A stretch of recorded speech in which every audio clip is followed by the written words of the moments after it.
capítulo 1, segunda de Corintios, versos 3 al 6. Dice así la palabra de Dios: bendito sea el Dios y Padre de nuestro Señor Jesucristo, Padre de misericordias y Dios de toda consolación, el cual nos consuela en todas nuestras tribulaciones, para que podamos también nosotros consolar a los que están en cualquier tribulación, por medio de la consolación con que nosotros somos consolados por Dios. Porque de la manera que abunda en nosotros las aflicciones de Cristo, así abunda también por el mismo Cristo nuestra consolación. Pero si somos atribulados, es para vuestra consolación y salvación. O si somos consolados, es para vuestra consolación y salvación, la cual se opera en el sufrir las mismas aflicciones que nosotros también padecemos. Amén. Por favor, tomen su lugar. Bendito sea el nombre del Señor. Vamos a hablar la palabra tribulación y consolación. Tribulación y consolación. La palabra de Dios siempre tiene una enseñanza para nosotros en todas las áreas de la vida. La palabra del Señor es una fuente inagotable, nunca se acaba. Y cada día esta palabra es la que nos fortalece, la que nos alumbra el camino, porque la palabra de Dios lo dice: lámpara es a mis pies tu palabra, lumbrera a mi camino. Esta palabra nos va mostrando el derrotero, los pasos a seguir, cómo nosotros podemos salir adelante, porque Dios conoce no solo lo que pasa en el mundo, sino lo que nos pasa a nosotros por dentro. Porque una cosa es lo que pasa allá afuera y otra cosa es lo que pasa aquí adentro. Eso es lo que nadie sabe, ¿no? Lo que pasa por dentro. Solo lo sabe el Señor. Pero como Él lo sabe, Él tiene una palabra también para lo que pasa aquí dentro. Y recuerde que lo que pasa aquí dentro es particular. Por lo que yo sufro no es lo mismo por lo que usted sufre. Hay cosas que para mí parecerían una tontería y para usted es una situación grave. ¿Estamos? Yo diría, no, pero por eso. Sí, por eso. Porque lo que para mí es una cosa, para usted es otra. Y nunca nadie podrá descifrar eso, porque nosotros no fuimos hechos en serie. Somos seres particulares. Y siempre cuando hablo de esto, me asombra la grandeza de Dios. En ese sentido, en este momento somos como 8.000 millones de personas en el mundo. Es un aproximado, ¿no? Un poco más, un poco menos. Y nosotros tenemos tanta particularidad que, por ejemplo, para nuestra identificación se usa la huella dactilar. También ahora último se usa el iris, que dicen que todavía es más exacto. Pero la huella dactilar de cada persona es totalmente diferente y yo con mi huella no puedo suplantar la suya. Puede que a uno le parezca, no, sí, sí, pero cuando uno va a firmar un documento y todo y le dicen ahora ponga su huella, porque con eso se define, imagínese 8.000 millones de huellas y ninguna se equivoca, ninguna se cruza. ¿Cómo se hace para que cada huella de 8.000 millones sea diferente? Ahora pregúntese al Señor,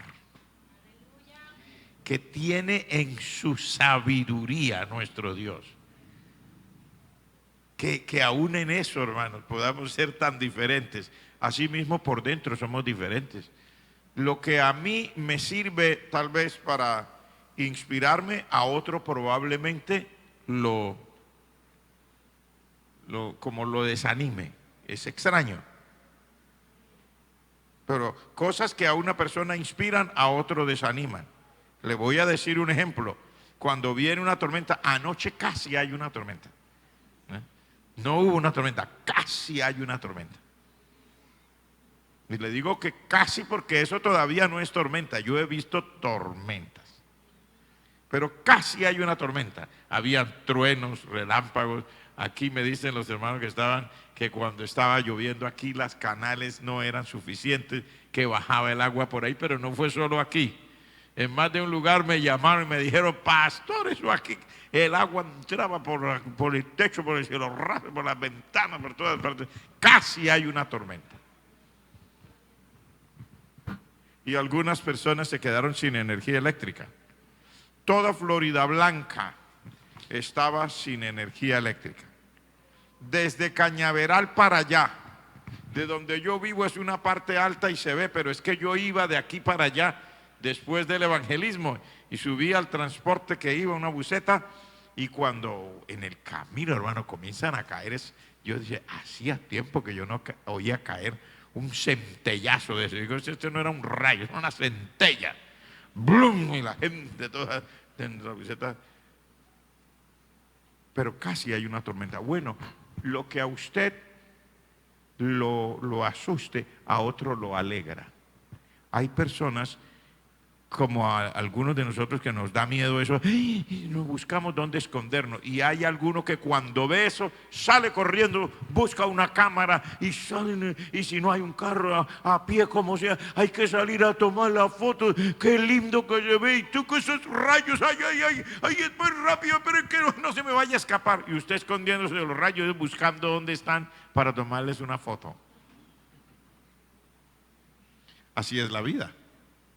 Bueno, igualmente así pasa en nuestra vida espiritual y en nuestra vida emocional.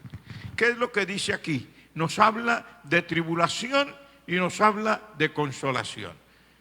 No hablemos exactamente de una cosa en particular, porque habrá algo que a usted lo atribuye que a mí no, habrá cosas que a mí me atribuye y a usted no. Cualquiera que sea la situación, Dios habla a la medida de cada cual. ¿Qué es tribulación? Me puse a tratar de buscar con palabras y también en el diccionario y todo para poder hablar de esto como con un idioma más del día a día de nosotros, de cómo hablamos nosotros.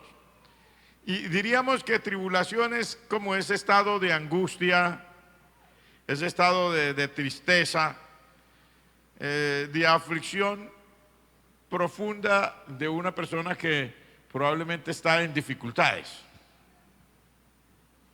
Y que esto envuelve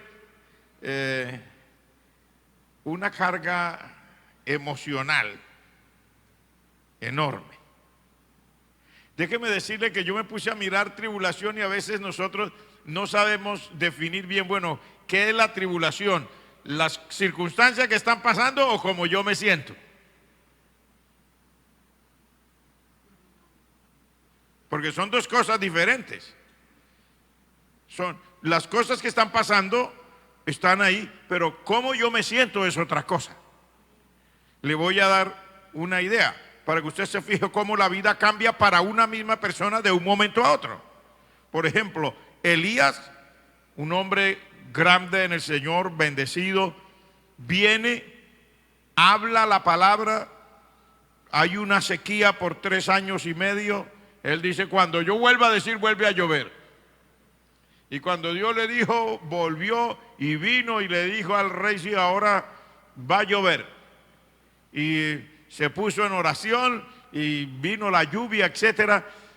Antecitos había hecho una cosa tremenda, había retado al rey y a todo el pueblo con un sacrificio y Dios envió fuego del cielo. El hombre había mandado a que le echaran mucha agua al sacrificio, que mojara el sacrificio, la leña y todo el altar y que quedara allí muchísima agua. para que se supiera que ahí no había ninguna trampa. Por eso es que mandó a echar y que le echen agua y le vuelvan a echar y le vuelvan a echar. Era para que todo el mundo estuviera claro que ahí no había trampa, no tenían debajo un encendedor o una velita, diríamos nosotros aquí, puesta allá debajo y de pronto, ¿no? Un truco, no. Ay, échenle más agua y échenle más agua. Pero él oró después, descendió el fuego del cielo. Había mandado a eliminar a todos los profetas de Baal y a los profetas de Acera. Todo eso es una cosa extraordinaria. Y cuando él reta al rey, le dice: desciende, come y bebe porque se oye una lluvia grande. Todavía no había nubes. Todavía no había nubes. Cuando él le dice al rey: desciende, come y bebe porque se oye una lluvia grande, no había ni siquiera nubes, pero él se fue allá a la cumbre de ese montecito que él era preferido para él, el Monte Carmelo, y comienza a orar. Desde ahí se veía el mar hasta que ya viene la lluvia. Sí, pero fíjese, en un momento determinado enfrentarse al rey no lo golpeó, enfrentarse a los 400 profetas de Baal y a los 450 de Acera no lo golpeó, ver a todo el pueblo que estaba ahí no lo golpeó, etcétera. Pero llegó un momento cuando una razón, ni siquiera fue la cara de Jezabel. Él nunca vio a Jezabel en ese momento. Jezabel le mandó fue una cartica, un mensajero, vamos a decirlo hoy día, un mensajito por WhatsApp. Mensajito, mañana a esta hora, 24 horas le doy, mañana a esta hora, vea. Y eso lo golpeó. Probablemente el desgaste de todo el tiempo. Yo siempre procuro buscar dentro de todo la parte del por qué, porque es muy bueno imaginarse cosas, porque nosotros también estamos envueltos en la misma historia. La única diferencia es que usted no se llama Elías, pero es igual. Usted se enfrenta al mundo, se enfrenta a las situaciones, se enfrenta al diablo, se enfrenta a los problemas, se enfrenta a todo lo que pasa con otro nombre, en otra época, pero es igual. Él se llamaba Elías, usted se llama Juan, Martín, no sé, Pedro, como se quiera llamar cada uno, pero es lo mismo. Y a nosotros también nos golpean cosas, y entonces hay que mirar, ¿y por qué lo golpeó a él? Nosotros también tenemos que imaginarnos, porque no me diga usted a mí que no nos golpean cosas.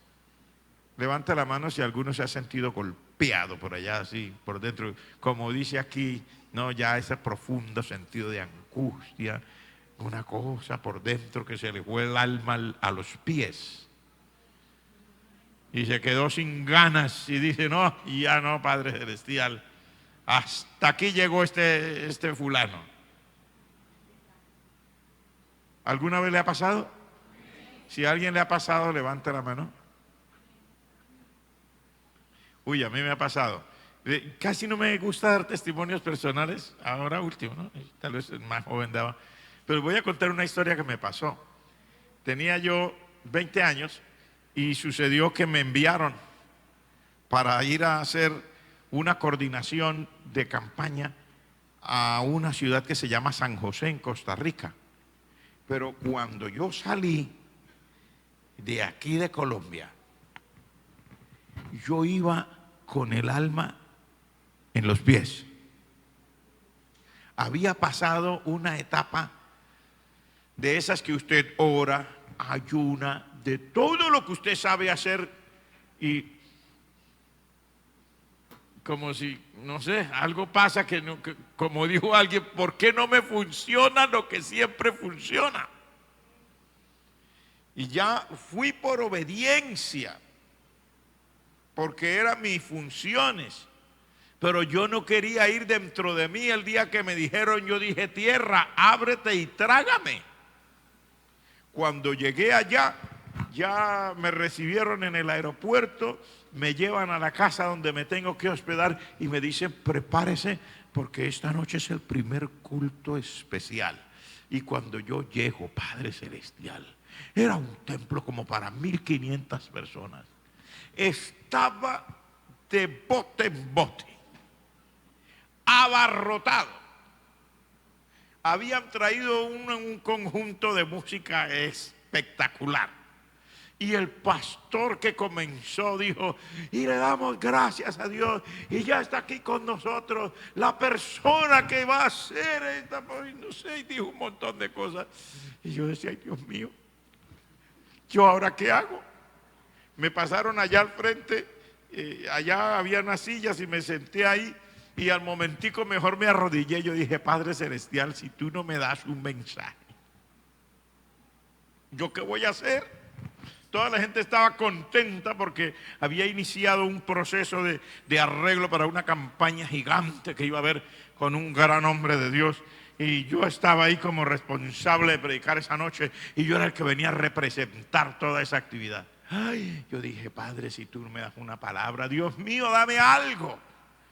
Se terminó los cantos y la alegría y dice el pastor, y ahora con nosotros, y da el nombre de su servidor. Y yo pasé al frente y Dios mío, yo dije, Padre, yo no tengo ni el alma ni siquiera donde debe estar, la siento por allá. La sangre está como helada. Y yo dije, bueno, hermanos, vamos a orar. Y yo todavía así, yo le decía en mi corazón, Señor, haz un milagro, haz algo. Y abrí la Biblia donde sea, porque yo no encontraba mensaje. Oraba, buscaba, sí tenía bosquejos, pero una cosa es tener bosquejos y otra cosa es que Dios le dé una palabra. Y cuando yo estaba ahí ya y terminé la oración, yo ahí donde había abierto, yo me fijé y era en uno de los evangelios que hablaba algo del Señor y de su poder, y lo leí y comencé a hablar. Yo no me acuerdo de qué prediqué. No me acuerdo. Yo no sé qué fue lo que dije. Yo estaba tan confundido que yo comencé a hablar de lo que decía y comencé a decir lo que decía ahí. Y al rato, hermanos, de estar hablando, así como si, imagínense cómo yo me sentía. De repente todo cambió. De repente todo cambió. Yo me olvidé de que el alma estaba en los pies. Y el alma me volvió a mi alma, a donde debía estar. Y sentí un calorcito y no sé qué, no supe qué dije. Lo cierto es que cuando terminé de predicar, el montón de gente vino al frente para, yo quiero entregar mi vida al Señor. Y bueno, y ya oramos con ellos. Y yo dije, ahora vamos a orar por los enfermos, hermano. Eso fue un fiestón, no. La cantidad de personas que vinieron a orar por su sanidad, su alma, y después los que vinieron para orar por su sanidad, la cantidad de gente que decía que yo ahora oigo que yo tenía los pies planos, que mire que el Señor hizo tantas cosas, pero tantas cosas que pasaron, que yo les voy a decir lo último para que usted se fije cómo cambia la vida de un momento a otro. Después que ya yo me senté, porque ya estaba el ambiente de eso, como uno dice que está ahí como electricidad en el aire, me senté en esa silla. Y cuando el pastor dijo, ahora vamos a recoger la ofrenda y vamos a tomar la ofrenda, vamos a honrar a este hombre de Dios que vino. Yo era un chino, tenía 20 años. Y yo estaba ahí sentado y el pastor dijo, pero hoy no vamos a hacer como siempre, hoy no vamos a poner la ofrenda en una cajita, hoy la vamos a tener, como dice el libro de los Hechos, a los pies de los apóstoles. Ay, Padre, cuando la gente comienza a correr a tirar billetes ahí al frente de los pies míos. Yo nunca había visto, yo me volví a arrodillar ahí. Lo único que yo les digo es, sí, la vida es así. A veces a uno se le va el alma a los pies, pero el Señor lo conoce. Y Él nos da una palabra para que el alma vuelva a su puesto. Gloria al nombre del Señor. ¿Cuántos me entienden en esta hora? La tribulación es algo muy terrible porque es un estado emocional. Para mí es un estado emocional, más que la circunstancia, realmente es como uno se siente. Porque David, el día que se enfrentó al gigante, el gigante estaba ahí, todo el mundo estaba derrotado, todo el mundo estaba corriendo, todo el mundo se escondía, pero David ese día no sentía nada de lo que sentían los demás. Todo el mundo decía, ay, el gigante ya lo vieron, ya lo oyeron, 40 días y así, pero él no sintió eso. Porque es lo que pasa por dentro de uno lo que decide. Es lo que pasa por dentro de uno, lo que marca lo que realmente, las circunstancias no son realmente la tribulación. La tribulación es como yo me siento a causa de las circunstancias. Es una cosa más interna mía. ¿Y qué es lo que nos dice aquí? Pues aquí nos dice: bendito el Dios y Padre de nuestro Señor Jesucristo, Padre de misericordia y Dios de toda consolación. Aleluya. Eso me alegra mucho. ¿Sabe por qué? Cuando dice Dios de toda consolación, quiere decir que Él conoce cómo es afectado cualquiera de nosotros. Él conoce que mi tribulación no es la suya. Su tribulación es la del otro al lado. La tribulación de ese no es la del otro. Cada uno se atribula por cosas diferentes, pero Él es Dios de toda consolación. Aquí hay consolación para el que se siente mal cuando no come determinada comida. Hay consolación para el que se siente mal porque un hermano lo miró feo la última vez que vino al culto. Hay consolación para el que se siente mal porque le tocó caminar desde allá donde vive hasta la iglesia. Dios mío, yo tuve que caminar. Hay consolación para el que tiene problemas. No es en sí el problema que tiene, sino cómo se siente a causa del problema.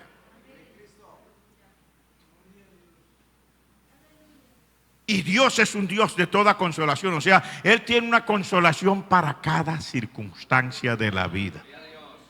No importa el tipo de cosas que lo atribule a uno. Porque para uno lo atribula una cosa y para otro lo atribula otra cosa. Sí, por ejemplo, el caso de Pablo, él va caminando y una muchacha venía detrás y todos los días decía, aquí y tal. Pero Pablo sabía que esa muchacha hablaba era de parte del diablo. Pero Pablo no estaba atribulado. Algunos de nosotros sí nos atribularon. Ay, hermano, mire que el diablo ahí tal. Pero Pablo no estaba atribulado. Y cuando se cansó, se volteó y reprendió al diablo. El diablo sabe que suéltela en el nombre de Jesús. Se fue el demonio. Cosa tremenda, gloria al nombre del Señor. Lo que le atribula a uno no le atribula a otro, pero Dios es un Dios de toda consolación, porque Él conoce qué es lo que en un momento determinado va a atribular a cualquier persona. Recuerde que cada uno de nosotros tenemos una estructura emocional.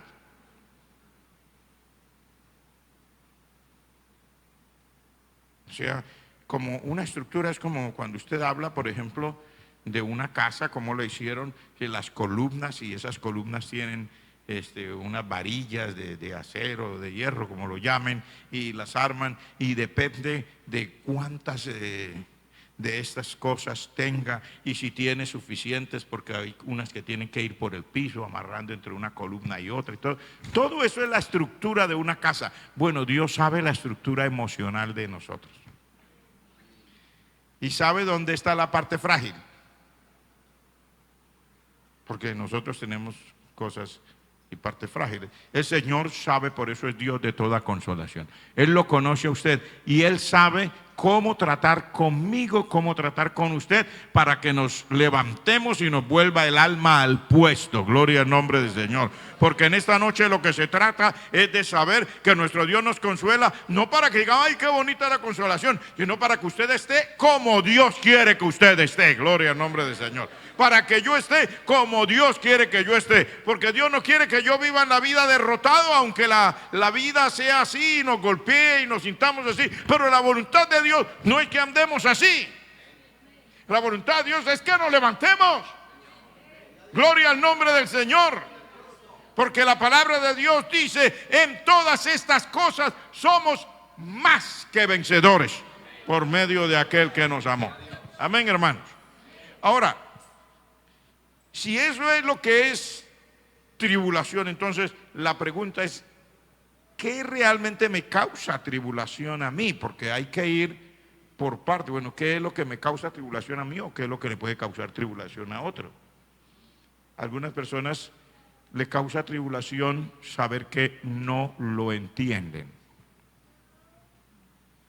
Algunos atribulados por ese lado.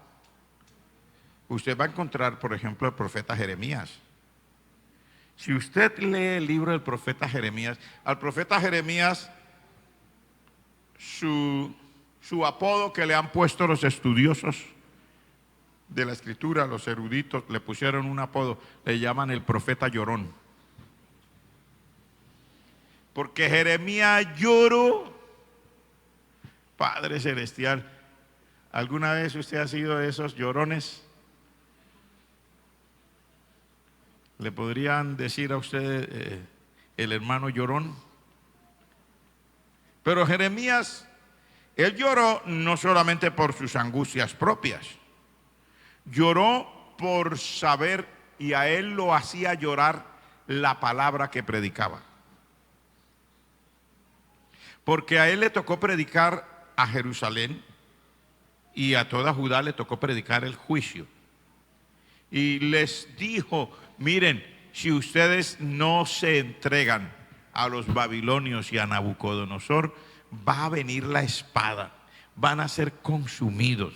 Este pueblo va a ser llevado secuestrado, cautivo, desterrado a Babilonia. Allá va a pasar 70 años. Si ustedes no hacen caso ahora, mire, van a morir los niños, van a morir los viejos, van a morir los sacerdotes, van a morir los profetas. Su mensaje no era una cosa, y él amaba a su pueblo. ¿Quién no ama a su gente? Y es que él predicaba en un lugar donde él era conocido y tenía amigos. Y él se queja en el capítulo 20, dice, todos mis amigos, eran los amigos de él, dice, todos mis amigos miraban a ver en qué yo fallaba para poderme acusar y decían, denunciémoslo, se va a equivocar y ahí vamos a tomar nuestra venganza de él. Eran sus amigos y él sabía lo que venía. Él sabía lo que iba a pasar. Entonces por eso se llamó el profeta llorón. Pero también a él le tocó una angustia muy terrible. Cuando uno habla de los profetas, a veces si uno no estudia en la Biblia, en la vida de ellos, uno cree que solamente se paraban. Hay gente valiente, decía las cosas. Lea y verá lo que dice. Tuvo problemas, lo acusaron de traición a la patria, lo encarcelaron, lo pusieron en una cisterna vacía que ya estaba llena, era de lodo, casi se muere allá. Lo alimentaron durante ese tiempo con un pan y un vaso de agua cada día, mientras hubiera pan en la ciudad que ya estaba sitiada. Pero aparte de eso tuvo problemas con los otros profetas que habían ahí. Porque la Biblia dice de uno en particular, si usted lee eso en el libro de Jeremías, usted se sorprende. Hubo uno que cuando el profeta Jeremías, Dios le dijo, haz unos cuernos de madera y un yugo y ponlo sobre tu cuello. Y eso es para decirle a la gente que así con ese yugo está representando que este pueblo va a ser llevado cautivo a Babilonia. Un yugo, y va a ser 70 años antes que se quiebre ese yugo. Porque él fue el que profetizó que eran 70 años. Dice la escritura que apareció otro profeta que era conocido de él y también era famoso en el pueblo. Y ese otro profeta dijo, ven acá, Jeremías. Y cuando él se acercó, le quitó el yugo. Dijo, así dice Jehová, he aquí yo quito el yugo de sobre este pueblo. Y dentro de 2 años todo el mundo, los que ya se lo llevaron van a volver. Y aquí esto vamos a ser libres porque la mano de Jehová está con nosotros. Era una cosa, era una presión terrible.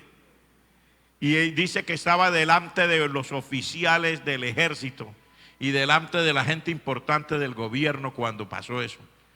Y él le dijo, ay, que sea así, ay, ojalá que Dios oyera que esa palabra sea así, pero a mí Dios me ha dicho otra cosa. Tremendo. A mí Dios me ha dicho que tú quebraste este yugo de madera y habrá que hacer uno de hierro, porque ciertamente después de 70 años será que este pueblo va a volver aquí.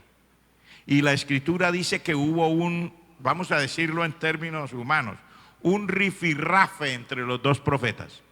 ¿Quiere que le lea el texto exacto? Solamente por información.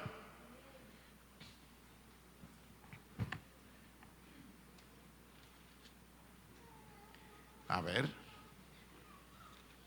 Está en Jeremías.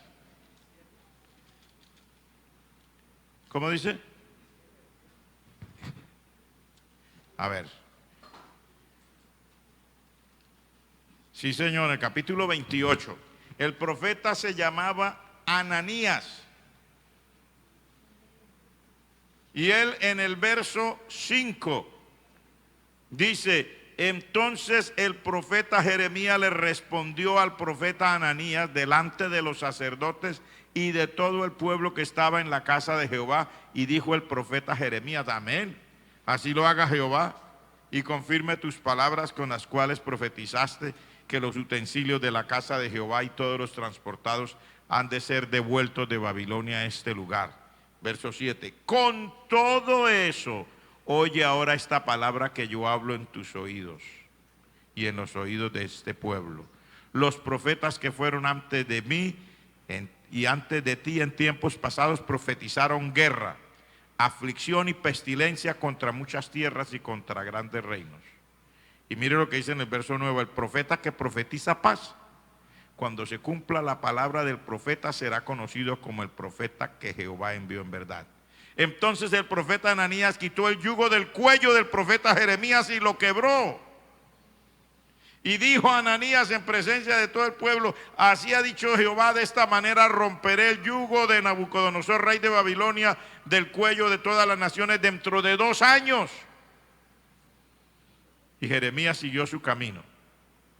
Pero mire lo que sigue. Después que el profeta Ananías rompió el yugo del cuello de Jeremías, vino palabra de Jehová a Jeremías diciendo: ve y háblale a Ananías diciendo: así ha dicho Jehová, quebraste yugos de madera, pero en vez de ellos harás yugos de hierro, porque así ha dicho Jehová, Dios de los ejércitos, Dios de Israel. Yugo de hierro puse sobre el cuello de todas estas naciones, para que sirvan a Nabucodonosor, rey de Babilonia, y han de servirle, y aún también le he dado las bestias del campo. Escuche esto, verso 15. Entonces dijo el profeta Jeremías al profeta Ananías: oye ahora, Ananías, Jehová no te envió, y tú has hecho confiar en mentira a este pueblo. Por tanto, así ha dicho Jehová: he aquí que yo te quito de sobre la faz de la tierra. Morirás en este año, porque hablaste rebelión contra Jehová. Y en el mismo año murió Ananías, en el mes séptimo, en julio. Si estamos hablando en términos de lo nuestro, se murió Ananías ese mismo año. ¿Sabe? Esto no era fácil, pero son las cosas que le puede pasar a cualquiera. Son las situaciones, las tribulaciones, las cosas que pueden enfrentarse. ¿Qué es lo que causa tribulación? A veces circunstancias como estas, ser incomprendido. A otros a veces no le importa si me entienden, amén, si no me entienden también, pero hay a quien sí le afecta. Cada uno de nosotros podríamos ser afectados de diferentes formas en nuestra estabilidad emocional y comenzar a sentir que la angustia llena nuestro corazón. Algunas personas son muy sensibles en cuanto a lo que los demás, si me saludan, si no me saludan, si me abrazan, si no me abrazan, pasaron por el lado mío, no dijeron mi nombre, etcétera, etcétera. A veces podemos ser sensibles en esas circunstancias. Otras personas pueden ser sensibles a nivel de su casa. ¿Sí? Para ellos, las demostraciones de amor que recibieron de niños desde vientre de la madre probablemente los hacen sensibles, y si un día no les celebran el cumpleaños, van a sentir que mueren. En cambio, a mí no me importa si me lo celebran o no me lo celebran, porque en mi casa éramos tantos, no había tiempo para eso. Yo pienso que una vez al año tal vez se compraría una arepa, porque yo no me acuerdo de ponqués. Alguna cosa, una guadepanela, ella aquí brindemos por todos los que cumplieron años este año. Que no había manera, no teníamos esa facilidad. Entonces, quiere decir que a mí no me va a afectar eso. ¿Por qué? Porque para mí no. Más de un cumpleaños lo pasé por allá en otra ciudad, en un pueblo, en una vereda, en otro país, viajando sin viajar. Y a veces la gente me tenía que acordar: oiga, hoy es su cumpleaños. Ay, de verdad, uy, sí, Padre Celestial, bueno, gloria a Dios, qué bendición. Pero hay quien sí le va a afectar eso, porque es su vida, es como ellos aprendieron, como ellos les dijeron que había que hacerle todos los cariñitos y todas las cosas, y así, sí. Pero a otras personas como nosotros no. En el caso de las personas que no, pues para uno no le afecta, pero para el que sí, a él sí le afecta. Por eso estamos hablando de qué causa mi tribulación. Y recuerde que una de las cosas más terribles para el ser humano es su cabeza, su mente, lo que se imagina, las conclusiones a las que llegamos. Porque eso es lo que más le afecta a uno, las conclusiones a las que llegamos. Hay personas que cuando le dice el médico le quedan 7 meses de vida, se muere antes de 7 días. Que le dijeron que le quedan 7 meses de vida. Pero cuando al apóstol Pablo le pasaron la sentencia y le dijeron, esta es su sentencia, va a ser ejecutado, y se cree que, así lo dicen, que fue ejecutado por decapitación. Entonces él escribe la famosa epístola 2 de Corintios y dice al apóstol Pablo a su ayudante, a mí me está reservada la corona de la vida, ya peleé mi carrera, ya terminé esto, usted más bien póngase alerta y haga usted lo que yo ya no puedo hacer. Se pone a darle consejos al otro. Uno de nosotros diríamos, ay, vengan y programen un ayuno, una oración, todos pongan las manos sobre mí y hagan algo por mí. Él está haciendo algo por los demás, porque lo que a uno le afecta al otro no. Entonces, estamos diciendo todo esto no para que nadie se sienta mal, sino para que nos demos cuenta que esa es la vida. Somos diferentes los unos de los otros, pero aquí estamos hablando de tribulación y consolación. ¿Qué es consolar?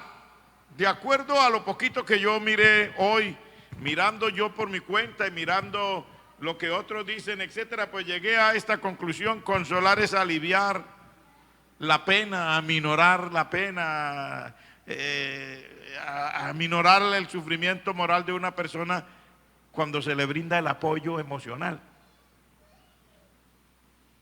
O sea, como identificarse con la persona y mostrarle una salida. Mostrarle que lo que creía que estaba perdido no está perdido. Por ejemplo, cuando es Elías, como el Señor lo conforta, le dice, largo camino te resta. Ven y me unges a fulano y a fulano. ¿Qué le quiso decir? O sea, todavía hay cosas, yo estoy todavía contigo, puedes ungir reyes, puedes hacer cosas, pues, o sea, no estás acabado como crees. O sea, Dios le está brindando un apoyo emocional, espiritual, divino, como usted lo quiera llamar. Viene de parte de Dios, por supuesto. La palabra de Dios es tan poderosa que rompe cadenas. El mejor apoyo que uno puede recibir es el apoyo y el consuelo que viene de Dios. Pero Dios trae ese consuelo a través de gente. Porque es lo que hemos leído aquí. Dice, para que nosotros podamos consolar también a otros con el consuelo con que ya hemos sido consolados de parte de Dios. O sea, consolar es ayudar a mitigar la pena, a minorar la angustia, a ayudarle a la persona en medio del sufrimiento a entender que hay una salida. Por ejemplo, hay personas que son, les afecta esto. Si un día es oscuro, no sale el sol y hay lluvias, así como anoche, la persona se siente mal y triste, angustiada, entonces hay alguien que puede venir y decir, tranquilo que mañana saldrá el sol. No, pero ahora me siento así, yo lo acompaño mientras sale el sol mañana. Sí, porque así es. Esa persona que está haciendo eso, que está haciendo, consolar a la otra persona. O como el marido de Ana, la madre de Samuel, él se llamaba Elcana, consolaba a su mujer. Ella se llamaba Ana y esta mujer era vulnerable y su tribulación era que no podía tener hijos. Y mire que hoy usted va a encontrar muchas muchachas que no están atribuladas, están casadas y no están atribuladas, sino contentas. ¿No? Yo no voy a tener hijos. Pero ella estaba atribulada por no poder tener hijos. Entonces el Cana la consolaba. ¿Y cómo la consolaba el Cana? Le decía, ¿por qué lloras, Ana? No, que no puedo tener hijos. Y él le decía, ¿no te soy yo mejor que 10 hijos? O sea, yo te amo tanto. Yo quiero estar a tu lado, aunque no tengas hijos. Yo voy a hacer todo lo que cualquier hijo y cualquier esposo puede hacer por ti. O sea, él buscaba la manera de aminorarle el sufrimiento y que ella no se sintiera sola por no tener hijos. En el fondo, el Cana tenía razón. En el fondo. Porque todos los que somos padres sabemos que uno tiene hijos y uno se alegra. Cuando los hijos nacen uno tiene unas ilusiones tremendas. Y cuando van naciendo los hijos y van creciendo, uno le va dando una fuerza que uno trabaja más y consigue una casa. Y si el terreno es grande y hace un cuarto para cada muchacho. Si son 3 hijos, 4 hijos, hace cuarto para los hijos y todo. Y después va pasando el tiempo y desocupa el del primer cuarto. Y después desocupa el del segundo. Y después desocupa el del tercero. Y después queda el par de clientes viendo a ver cómo rentan esa casa. O la venden a todo porque hay un poco de cuartos vacíos que ya no se van a volver a llenar. Porque la vida es eso. Yo oigo y veo que algunas caras están sonrientes. Gente como que me entiende lo que estoy diciendo. Saben lo que es, porque es así. Esa es la vida. Uno se ilusiona y es una bendición. Dios es el que nos dio el privilegio de tener ilusiones. Y uno se agrada, se siente bien porque el Señor le da a los hijos. Y es una bendición. Para ninguno que los hijos sean una carga, no, los hijos son una bendición, pero enamórese de los hijos hasta el punto correcto, pero sepa que un día a los hijos, el mismo hijo que usted hoy le da con la cucharilla, mire que se tome esto, y usted mismo le da el biberón para que tome la lechecita, ese mismo hijo mañana que creció le dice, pa, ma, me enamoré, me voy a casar.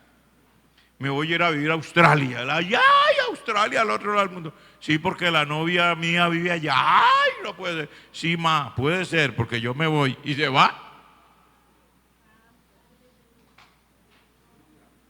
Y usted le puede decir como buen santandereano, pero mi hijo, yo mucho quererlo, yo también, ma, pero me voy.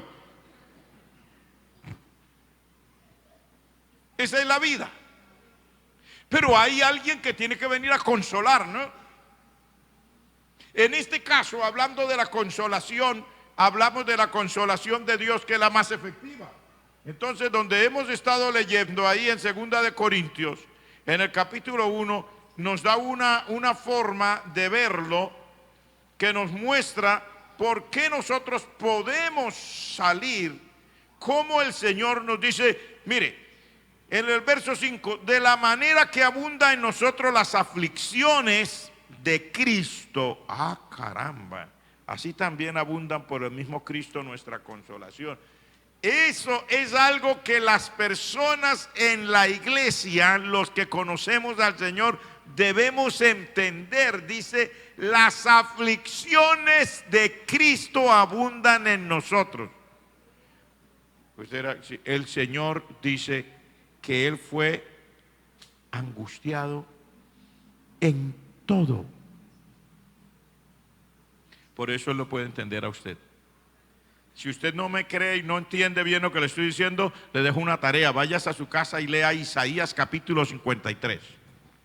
Dice Él, angustiado y afligido. Él sabe cómo se siente uno cuando lo desprecian, porque a Él lo despreciaron. Él sabe cómo sufre uno por la familia, porque la familia y él tuvieron problemas al comienzo. Los hermanos de él no le creían, dice la palabra. Léalo, está en el libro de San Juan. Los hermanos del Señor Jesucristo no le creían. Después le creyeron, pero no le creían. Sentían mal. El Señor sabe lo que es ser castigado injustamente, porque Él llevó mi castigo y su castigo, aunque Él no cometió nunca ningún pecado. Amén, hermanos. Él sabe lo que es tenerlo todo y después no tener nada, porque Él dejó su trono de gloria y dejó allá a la diestra del Padre y descendió a este mundo. Y dice la palabra, se humilló hasta lo sumo, tomó forma de siervo, hecho semejante a los hombres, y estando en esa condición se humilló, ya no, o sea, le dijo a la gente: las aves tienen nidos, las zorras tienen guaridas, el Hijo del Hombre no tiene donde recostar su cabeza. También sabe lo que se siente por las angustias de la escasez económica. Porque un día vinieron los que cobraban los impuestos en la ciudad de Capernaum, el peaje, la entrada a las ciudades bajo el gobierno romano. En las ciudades allá en Judea había que pagar peaje, le llamaban el impuesto, que es lo mismo. Un peaje es un impuesto por el uso de la carretera. Y le vinieron y le preguntaron a Simón: ¿y qué? ¿Su maestro paga o no paga? Y Simón Pedro vino corriendo: Señor, qué pena, pero me encontré allí con los oficiales de la aduana que dijeron que si nosotros pagamos la entrada o no. Y el Señor le dijo: bueno, sí, pagamos. Ve al mar, tira el anzuelo, el primer pez que saques, ábrele la boca, ahí hay un estatero. Era una moneda que alcanza para pagar por el peaje tuyo y el mío, el impuesto. Todo eso el Señor lo sabía. Él conoce cada cosa, y por eso es que yo le digo aquí que le menciono este verso 5, donde dice el verso 5 otra vez: porque de la manera que abundan en nosotros las aflicciones de Cristo, así abunda también por el mismo Cristo nuestra consolación. Porque Él fue afligido. Él puede entenderlo a usted, y como puede entenderlo, entonces lo puede consolar. Porque fíjese que es una cadena. Voy a leerle lo que dice acá en el verso que sigue, porque ya se me acabó el tiempo. En el verso 6: porque si somos atribulados es para vuestra consolación y salvación, o si somos consolados es para vuestra consolación y salvación, la cual se opera en el sufrir las mismas aflicciones que nosotros también padecemos. ¿Qué es lo que está diciendo aquí? Mire qué cosa tan extraña. Lo que es para mi salvación y mi consolación es indiferente. Dice: si yo sufro, si soy atribulado, es para la consolación de ustedes y para su salvación. Y si soy consolado, también es para la salvación de ustedes y la consolación. O sea, en otras palabras, que cuando nosotros venimos en la vida de la mano del Señor y aprendemos a pasar por en medio de la tribulación, adquirimos experiencia, y con eso ayudamos a los que están a nuestro alrededor. Porque la vida cristiana, algunos creen que la vida cristiana es puro libreticas, ¿no? Hermano, vamos a tener aquí un discipulado acerca del sufrimiento. Sí, usted lo puede tener. Pero el discipulado del sufrimiento, el que realmente es efectivo, es cuando usted sufre, no cuando usted lo lee, sino cuando usted sufre. Cuando a usted le pasan las cosas en su propia vida, entonces adquiere la experiencia, se da cuenta cómo el Señor lo consuela a usted. Entonces, cuando usted ya pasó por ahí y otra persona viene con la misma angustia, usted también lo puede consolar. Y con una consolación efectiva. No con cosas traídas de los cabellos, con consolaciones efectivas. Por eso cada uno puede consolar en la medida de su experiencia. Por eso usted va a encontrar que a veces uno se equivoca. Yo he estado en momentos, yo he dicho: aquí no cabía ese gloria a Dios. ¿Cuántos dan gloria a Dios? Yo he estado en funerales y hay personas que en ese momento están emocionados por servir al Señor. Y dice: hermanos, ¿cuántos dan gloria a Dios? Sí, amén, hay que dar gloria a Dios, pero en ese momento la persona que está ya angustiada y todo, no entiende eso. Yo le puedo decir aquí, sí, gloria a Dios, porque yo le encuentro un verso para eso que me parece fantástico. Cuando lo leí por primera vez poniéndole atención, fui tan bendecido. Isaías capítulo 57, versos 1 y 2. Dice: perece el justo y no hay quien entienda. ¿Lo ha leído? Es que a mí me gusta la palabra, pero el tiempo, hermanos. El tiempo, yo lo voy a leer porque ya con eso acabo. Isaías capítulo 52, perdón, capítulo 57.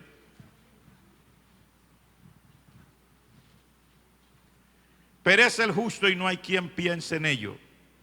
Los piadosos mueren y no hay quien entienda que de delante de la aflicción es quitado el justo.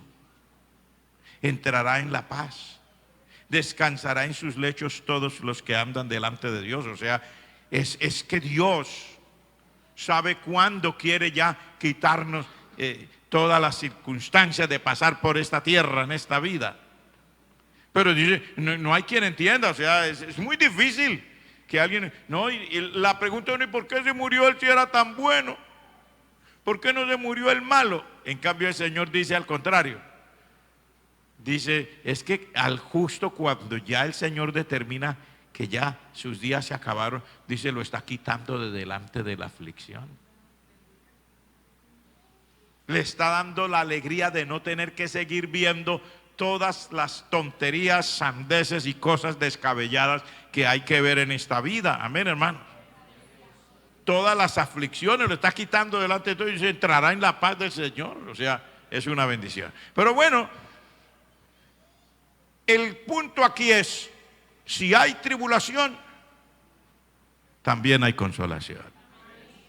Sepa usted, si ha venido pasando por una etapa, no digo solamente al culto, sino una etapa de su vida donde usted se ha sentido atribulado, acongojado, angustiado, con una tristeza permanente, una situación, no sé cómo usted lo quiera llamar, esa situación emocional donde usted no le encuentra salida a la vida.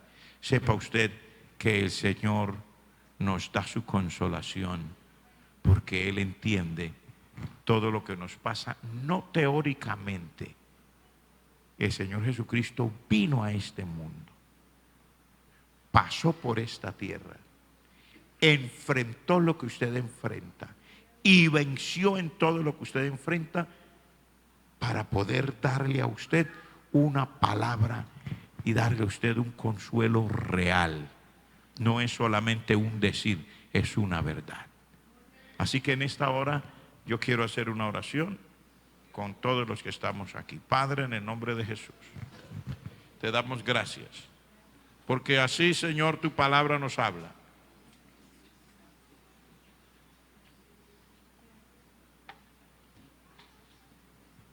Habrán muchas cosas, Padre Celestial, que nosotros los seres humanos no entendemos, pero cada día tu palabra nos va abriendo nuestros ojos, nuestro entendimiento. O sea, no estamos solos, no estamos ajenos,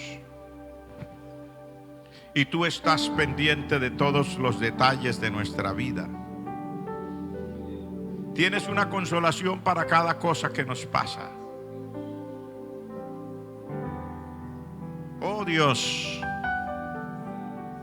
te ruego en el nombre de Jesucristo que esta noche tu santa palabra se cumpla en nosotros. Que en medio de nuestras tribulaciones hoy podamos verte a ti, disfrutar tu consuelo. En medio de nuestras angustias, Padre, podamos decir, en todas estas cosas somos más que vencedores.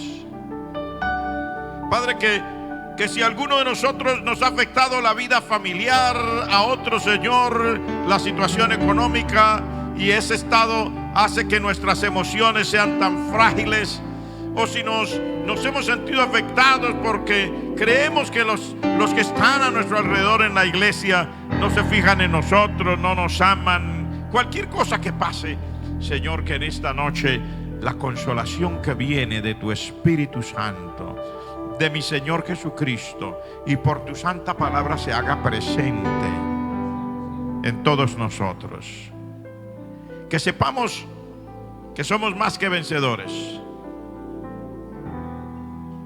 Que sepamos que estamos en esta vida bajo tu propósito. Que vamos a terminar nuestra jornada y que la terminaremos en tus manos,